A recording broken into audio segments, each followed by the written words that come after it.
제가 예전에는 절대 안 그랬는데 나이가 드니까 이제 사극을 보게 되더라고요. 옛날에는 저희 아버지가 그거 보고 있으면 왜 보나 그랬어요. 근데 최근에 재밌게 봤던 사극 중에 이제 이방원에 대한 그 이야기를 다룬 사극이 있었어요. 아마 보신 분 계실 텐데, 조선 초기의 실제적인 이제 정권을 뭐 창출해낸 뭐 주역이라고 할 수 있죠. 그런데 이제 그의 삶을 보면 피로 시작해서 피로 끝납니다. 그래서 자기 아버지를 왕으로 세우기 위해서 정몽준이 뭐 이런 사람들을 이렇게 처단하고, 그리고 자기가 왕이 되기 위해서 자기의 동생들 죽이고 자기 형제들과 싸우고 주변에 있는 사람들과 또 이 마찰을 빚고, 거기서 끝나는 게 아니라 왕이 된 후에도 자기에게 반대가 될 만한 좀 세력이 있거나 좀 뭔가 자기에게 거리끼는 만한 것이 있으면 다 죽여버렸어요. 다 죽여버렸어요. 근데 그게 거기서 끝난 줄 알았더니 이 이야기가 참 재밌게 돌아가던데, 이 태종의 뒤를 이어서 세종이 되지 않습니까? 여러분 아신 것처럼 세종이 왕이 되고 나서 이 이방원, 그러니까 아버지죠. 이 제일 먼저 한 일이 뭐냐면 세종의 외척, 그러니까 세종의 장모 장인, 이 장모, 그러니까 장인을 죽였어요. 그리고 그 장모님이나 기타 등등의 이 처갓집을 완전히 쑥대밭으로 만들어서 관노로 끌고 가게 만들어요. 그러니까 이게 이 권력의 비정함, 이 권력의 그 뒤에 있는 참 잔인함을 보게 되는데, 이 세상의 권력은 사실 피로 시작해서 피로 끝납니다. 뭐 지금은 이제 민주사회라 그 피로 끝나고 피로 시작되는 것 대신에 투표를 하게 되지만, 여러분 아시겠지만 권력이 바뀔 때마다 심지어 이 같은 그 진영에서조차도 이 대통령이 바뀌거나 무슨 권력에 뭐 이상이 생기면 항상 뭐가 있습니까? 정치 보복이라는 걸 하죠. 그게 뭐 좋게 얘기하면은 뭐 적폐청산이고 나쁘게 얘기하면은 정치 보복이고, 그러면서 소위 말해서 이제 백성들은 그렇게 분열하고 서로 싸우고 서로 숙청하는 모습을 보면서 불안하게 마련인데요. 이게 인류 역사상 결코 해결되지 않는 이 권력을 둘러싼 이 투쟁이다. 뭐 이렇게 보일 수 있겠습니다. 그런데 오늘 제가 왜 이 말씀을 드리냐면, 이스라엘의 지금 첫 왕이 세워지면서 어쩌면 그 왕이 세워지는 자리에 당연히 우리의 생각에는 뭐 보이지 않는 암투나 아니면은 눈에 보이는 피 튀기는 전쟁이나 아니면 정권을 잡기 위한 서로의 갈등이 보일 것 같은데 전혀 그렇지 않습니다. 오늘 첫 왕이 세워지는 그 과정이 어떻게 이루어지냐면 신기하게 제비뽑기로 이루어져요. 제비뽑기. 예, 우리 함께 같이 한번 19절의 말씀을 같이 읽어보겠습니다. 19절입니다. 시작. 너희는 너희를 모든 재난과 고통 중에서 친히 구원하여 내신 너희 하나님을 오늘 버리고 이르기를 우리 위에 왕을 세우라 하는도다. 그런즉 이제 너희의 지파대로 1000명씩 여호와 앞에 나오라 하고. 이 제비뽑기로 이제 왕을 뽑습니다. 완전히 이건 뭐 하나님 모르는 사람한테는 운이죠. 나도 될 수 있는 거예요. 그죠? 그런데 이런 제비뽑기의 전통이 뭐 이때부터 시작됐는지 정확하게 모르지만 그 이후에 여러분 아시겠지만 12제자가 세워지고 나서 예수님이 승천하시고 한 명이 비지 않습니까? 가룟 유다. 그러니까 그 가룟 유다의 자리를 마띠아라는 사람이 대신 뽑힐 때, 그때 마띠아가 어떻게 뽑혔냐면 뭘로 뽑혀요? 제비뽑기로 뽑혀요. 이 제비뽑기의 전통이 이제 내려오는 거죠. 그래서 이게 성경적인 선출 방법이 아니냐, 뭐 이렇게 생각을 하시고, 이 총회에서 총회장을 뽑을 때 제비뽑기로 뽑고 있습니다. 지금 우리나라가 그러고 있어요. 우리 총회가. 근데 사실은 이 제비뽑기로 뽑는 것에는 웃지 못할 사연이 있는데, 하도 이 선거 앞두고 이 부정 선거 그리고 여러 가지 불법적인 일들이 많으니까 참 부끄러운 얘기죠. 뭐 돈봉투 돌리고 뭐 또 뭐 사람 모대고 또 자기 세력 만들고 이런 일들이 교회 이 교권 내부 안에도 계속적으로 벌어지니까 우리 이제 그런 거지 그만하자라는 의미에서 제비를 뽑는 거지. 사실은 성경적인 방법을 찾는 게 아니에요. 되게 부끄러운 일이죠. 제일 좋은 거는 사실 마음이 합쳐져서 사람들이 하나님의 감동으로 사람을 뽑는 게 제일 좋은 건데, 그게 안 되니까 이 차선책으로 지금 이 총회에서도 제비뽑기를 하고 있죠. 근데 중요한 것은 무엇이냐면, 하나님께서 왜 하고 많은 방법 중에 이 제비뽑기를 통해서 왕을 뽑으셨냐는 거예요. 그리고 흥미로운 것은, 이미 사울은 사무엘에 의해서 어제 저녁에 여러분 말씀 들으신 분은 아시겠지만 기름 부음을 받았어요. 그러니까 사무엘이 사울에게 넌 왕이 될 것이라고, 하나님이 그렇게 택하실 것이라고 말을 하셨거든요. 그럼에도 불구하고 마치 형식적인 절차를 받는 듯한 이러한 제비뽑기의 방법을 하나님께서 택하셔서 그것을 통해서 왕을 세우셨다. 여기에는 뭔가 분명한 숨겨진 이야기가 있겠죠. 그렇다면 우리 한번 고민해 보는 겁니다. 왜 하나님께서는 제비뽑기의 방법을 사용하셨을까? 오늘 이 말씀을 잘 보면 결국 이 제비뽑기를 통해서 뽑힌 사람이 누구냐면 사울이죠. 근데 사울이 속한 지파는 베냐민 지파고, 베냐민 지파는 이스라엘 12지파 중에 가장 약하고, 그리고 가장 한때는 욕을 많이 먹는 지파였단 말입니다. 그렇다면 제비뽑기가 아니었으면 과연 이 베냐민 지파에서 왕이 나올 수 있었느냐? 절대로 그럴 수 없죠. 그러니까 이러한 모든 변수, 이러한 모든 상황을 만들어 가시는 분은 하나님이신데, 결국 하나님께서는 그거를 가르치시려는 거예요. 하나님의 나라는 힘에 의해서 이루어지는 게 아니라 하나님의 주권, 하나님의 뜻에 의해서 이루어지는 겁니다. 그래서 교회 역시 힘으로 세워지고 힘으로, 능력으로 세워지는 게 아니라 하나님의 의지, 하나님의 말씀, 하나님의 뜻을 통해서 세워지는 게 진짜 교회죠. 근데 교회 안에서도 여러분 아시겠지만, 우리 교회는 뭐 작으니까.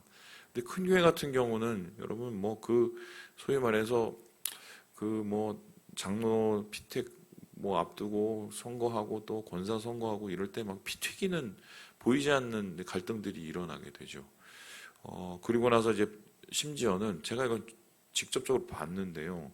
이 장로님들 사이에도 서열이 있고, 서열이 있는 게 아니라 계파가 있어요. 그래서 소위 말해서 이 당회를 하면서 정치를 하죠. 여야 이런 게 있어요, 진짜. 그래서 이게 도대체 뭔가 싶은데 그런 일들이 똑같이 일어나거든요. 왜냐하면 세상의 모습, 힘에 의해서 좌우되는 정치, 힘에 의해서 좌우되는 이 다스림이 지금 교회에도 침투해 있기 때문입니다. 그런데 오늘 하나님께서는 이 사울을 세우실 때 분명히 우리에게 말씀을 하시는 거죠. 뜻을 따라야지 힘을 따르는 게 아니다. 우리는 삶 속에서도 모든 순간에 다 제비를 뽑을 수는 없겠지만, 제비를 뽑는다는 건 주님께 맡긴다는 거고, 하나님께서 원하시는 대로 살기를 바란다는 거죠. 우리의 삶 속에서 하나님이 무엇을 원하시는지를 우리가 찾아내는 것, 그게 이제 예수 믿는 삶의 모습이죠. 그리고 나서 이렇게 제비를 뽑아서 세워진 사람이 사울이었고요.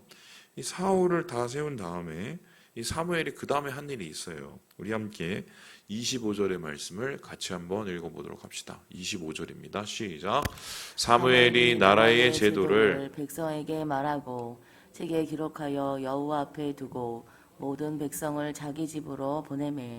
이게 뭐냐면 이런 겁니다. 이제 사울을 세우고, 사울을 세움과 동시에 무엇을 세우냐면 헌법을 세운 거예요.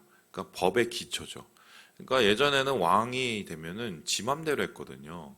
그러니까 법을 왜 세우냐면 왕이 통치하기 편하게 하기 위해서 자기 뜻을 법으로 만들었어요. 명령을 법으로 만든 게 사람들이 지켜야 되는 거죠. 칭기스칸도 그렇게 했고, 함무라비 이런 사람들도 통치하기 위한 방법으로 법을 사용합니다. 그러니까 자기 편한 대로 하기 위해서죠. 그런데 지금 보니까 어떤 일이 일어납니까? 왕을 세움과 동시에 법이 세워집니다. 그 법은 어떤 법입니까? 하나님께서 말씀하신 것을 기록한 법이었어요. 그러면 이런 의미가 되는데, 이 법은 백성들을 다스리는 데도 쓰겠지만 누구도 이 법을 지켜야 됩니까? 사울 그 자신, 왕도 그 법을 지켜야 돼요. 이런 걸 가지고 뭐라고 그러죠? 입헌군주제라고 합니다. 군주가 자기 뜻대로 자기 마음대로 다 하는 게 아니라 군주조차도 법의 테두리를 벗어나지 못하고 그 안에서 이 나라를 다스려야 된다는 거죠. 그러니까 하나님의 나라, 하나님의 왕국은 세상의 왕국과 달리 하나님의 뜻에 의해서 세워질 뿐만 아니라 하나님의 다스림에 의해서 나라가 운영되어야 된다. 그래서 하나님께서는 사울에게 일을 가르치시고 백성들에게 일을 각인시키고 또한 이를 통해서 하나님께서 이스라엘을 세상과는 좀 다른 하나님의 나라로 만들려고 마지막까지 최선을 다하시는 모습을 우리가 보게 됩니다. 자, 그런데 이렇게 하나님은 최선을 다했는데, 자, 제가 질문을 해보겠습니다. 이렇게 세워진 사울의 나라, 사울 왕의 왕국이 오래 갔나요? 아니면은 결국은 그렇게 얼마 가지 못해서 무너졌나요? 무너졌어요? 오래 갔어요? 무너졌어요. 하나님께서 아무리 말씀을 우리에게 주시고, 하나님께서 아무리 은혜를 우리에게 주시고, 하나님께서 아무리 우리에게 여러 길을 보여주셔도 이 하나님께서 하신 그 열심이 반영이 안 되고 무너질 수도 있다는 것을 보여주죠. 그러면 하나님이 능력이 없는가? 그게 아니죠.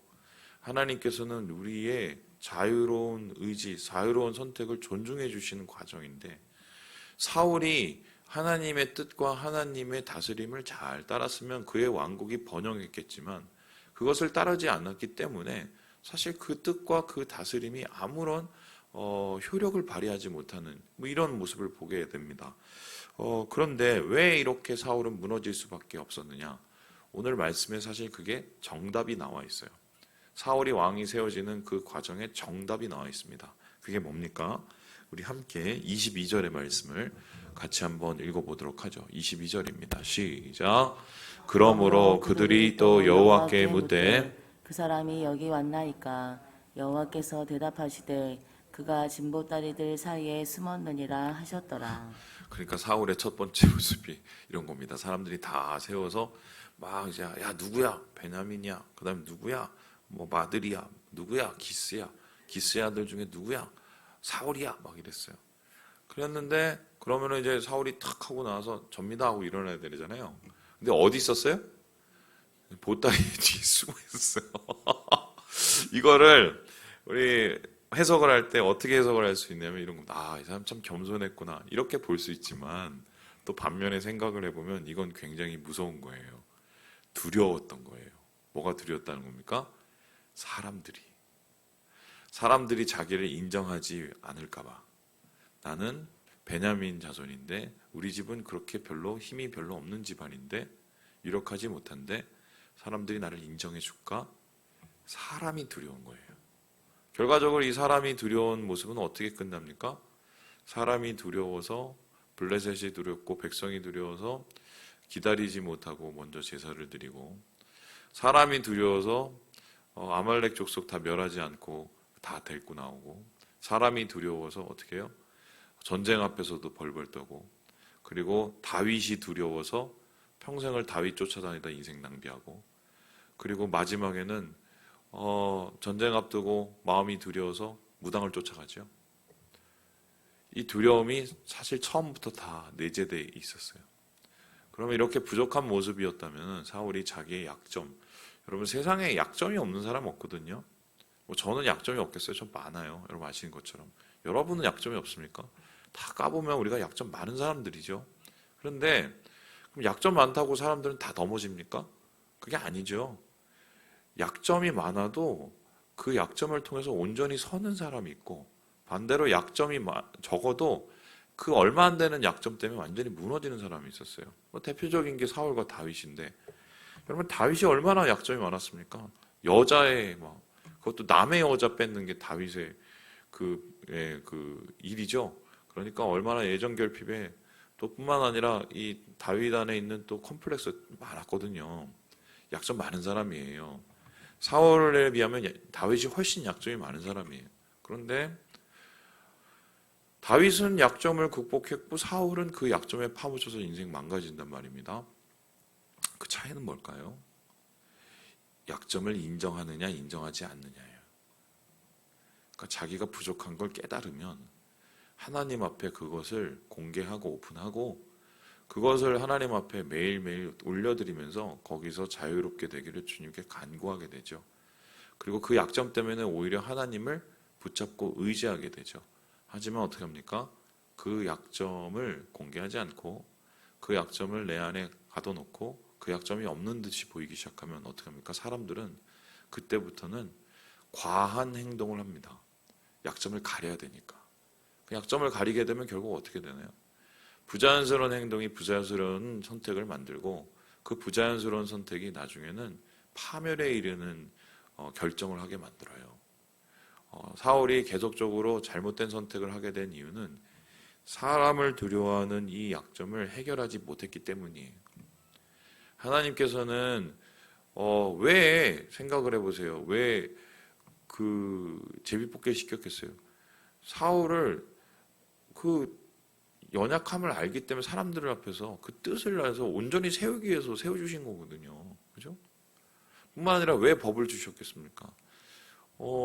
사울이 자기 뜻에 따라서 다스리는 게 아니라 하나님의 법대로 다스리는 것을 사람들이 알게 하기 위해서거든요. 그러니까 좋은 것을 하나님 다 주셨어요. 그런데도 그것을 제대로 활용하고 제대로 받아들이고 제대로 이루지 못한 참 불행한 사람이죠. 불행한 사람이죠. 여러분 이 사울의 모습이 불쌍해 보입니까? 아니면은 참 못됐다, 못났다 이렇게 보입니까?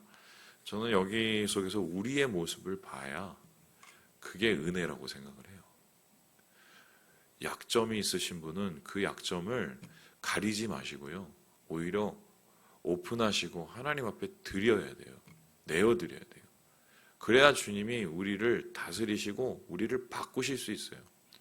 하나님이 원하시는 거는 약점에 파묻혀 사는 게 아니라 약점을 고치시고 약점을 통해서 우리를 더 연단시키시고 성장시키시는 게 목적이에요. 그래서 내가 사람들 앞에 어떻게 보일까가 중요한 게 아니라 그거보다 더 중요한 건 뭡니까? 내가 하나님 앞에 어떤 모습일까고 그보다 더 중요한 건 뭡니까? 어제의 나와 오늘의 나가 얼마만큼 바뀌고 있냐는 거예요. 하나님께 나중에 우리 앞에 섰을 때 우리가 마지막에 주님이 원하시는 건 야, 너는 왜 김권사 같지 않아? 너는 왜 박권사 같지가 않아? 너는 왜 이권사 같지가 않아? 이게 아니에요. 하나님 비교를 안 하세요. 네 인생에 내가 너에게 준 은혜, 내가 너에게 준 사명, 내가 너에게 준 훈련 네가 잘 받고 왔니? 이거 물어보시는 거거든요. 그래서 우리가 이 사울의 이 처음 모습을 보면서 참 우리 모습을 돌아봤으면 좋겠다. 우리 사랑하는 여러분, 약하기 때문에 주님이 필요한 겁니다. 약하기 때문에 우리가 주님 안에서 살아야 되는 거예요. 주님의 은혜로 오늘을 이겨내시고 한 주를 주님과 함께 승리하시는 우리 모든 형제 자매들 되시길 주님의 이름으로 축원합니다.